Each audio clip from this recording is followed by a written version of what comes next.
샬롬 청소년부 친구들, 한 주 동안 잘 지내고 있었죠? 우리가 주일날 광고한 것처럼 5, 6월 말씀 묵상 영상이 오늘부터 매주 목요일 11시에 업로드 될 것입니다.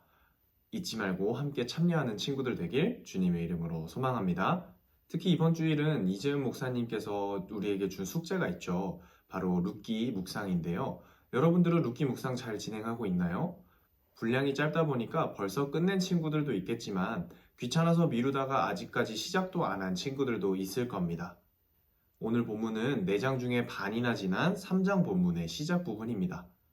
아직까지 묵상을 시작하지 않은 친구들은 오늘 이 묵상 영상을 통해 오늘 본문을 먼저 묵상을 하고 그리고 나서 이 묵상이 끝난 후에 룻기 묵상을 진행하면 좋을 것 같습니다. 더 이상 미루지 말고 오늘 이 시간 이 묵상 이후에 바로 묵상을 해야 여러분들이 잊지 않고 룻기 묵상을 잘 할 수 있을 거라 생각이 됩니다. 룻기 묵상도 중요하지만 오늘부터 올라오는 이 5월, 6월 말씀 묵상 영상을 여러분들이 끝까지 놓치지 않고 잘 참여하기를 소망합니다.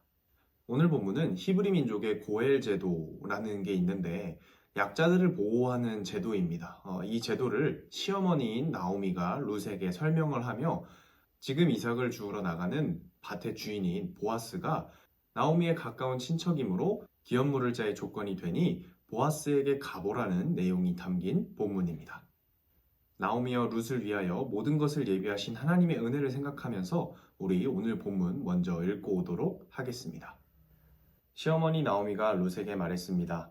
얘야, 너에게 알맞은 가정을 찾아봐야겠다. 너도 행복하게 살아야지. 내가 함께 일하고 있는 일꾼들의 주인인 보아스는 우리의 가까운 친척이란다. 그가 오늘 밤에 타작마당에서 일할 것이다. 너는 가서 목욕을 하고 몸에 향수를 발라라. 그리고 옷을 갈아입고 타작마당으로 내려가거라. 그 사람이 먹고 마시기를 끝낼 때까지 그의 눈에 띄지 않도록 주의해야 한다. 그가 잠자리에 들면 그가 누운 자리를 눈여겨보아 두었다가 그리로 가서 그의 발치 이불을 들고 들어가서 누워라. 그러면 그가 내가 할 일을 일러줄 것이다. 룻이 대답했습니다. 어머님이 말씀하신 대로 하겠습니다. 룻은 타작마당으로 내려가서 시어머니가 일러준 대로 했습니다. 먹고 마시기를 마친 보아스는 기분이 좋아서 곡식더미 곁에 누웠습니다. 그러자 룻이 조용히 그에게 다가가 이불을 들고 그의 발치에 누웠습니다. 한밤중에 돌아눕던 보아스는 자기 발치에 어떤 여자가 누워있는 것을 보고 깜짝 놀랐습니다. 보아스가 누구시오? 하고 물었습니다. 룻이 대답했습니다. 저는 어른의 종 룻입니다. 어른의 이불로 제 몸을 덮어주십시오. 주인님은 저희 가족의 땅을 사서 돌려주실 분입니다. 보아스가 말했습니다. 여호와께서 당신에게 복 주시기를 바라오. 이번에 보여준 당신의 성실함은 당신이 지금까지 보여준 것보다 더 크오. 당신은 가난하든지 부유하든지 젊은 남자를 찾아갈 수도 있었는데 그러지 않았소. 이제는 걱정하지 마시오. 당신이 바라는 것을 다 해주겠소. 당신이 착한 여자라는 것은 우리 마을 사람들이 다 알고 있소. 또한 내가 당신 가족의 땅을 사서 돌려주어야 할 당신의 친척이라는 것도 사실이오. 하지만 당신은 나보다 더 가까운 친척이 있소. 오늘 밤은 여기서 지내시오. 아침이 되면 그 사람이 당신 가족의 땅을 사서 돌려줄 뜻이 있는지 알아보겠소. 만약 그가 책임을 진다면 그 사람 뜻에 따르겠소. 하지만 그가 당신 가족의 땅을 사서 돌려줄 뜻이 없다면 내가 그 일을 하겠소. 살아계신 여호와를 두고 맹세하오. 그러니 아침까지 여기에 누워 있으시오. 아멘. 오늘 본문을 묵상하면서 우리가 생각해 봐야 할 것은 베들레헴으로 돌아온 나오미와 룻을 위해 모든 것을 예비하신 하나님의 은혜도 있지만 그 은혜를 받아 누릴 수 있었던 것은 히브리 제도와 아무런 상관이 없는 이방 여인인 룻이 나오미의 말에 지체 없이 순종했기 때문이라는 것입니다. 오늘 본문 10절을 보면 보아스가 룻에게 당신은 가난하든지 부유하든지 젊은 남자를 찾아갈 수 있었는데 그러지 않았소 라고 말하고 있습니다. 이 말을 보면 룻이 굳이 고엘 제도가 아니더라도 자기가 먹고 살 길을 찾을 수 있었다라는 것을 알 수 있습니다. 왜냐하면 그 당시에 베들레헴은 풍년이 된 상황이고 충분히 보아스와 나오미를 거둬줄 만한 재력가들이 많이 있었을 것이라 예상되기 때문입니다.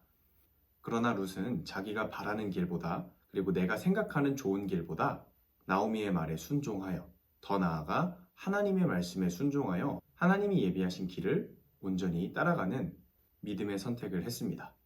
자기가 바라는 기준에 합당한 자가 아니라 하나님이 예비하신 자라는 것을 믿고 보아스에게 나아갔던 것입니다.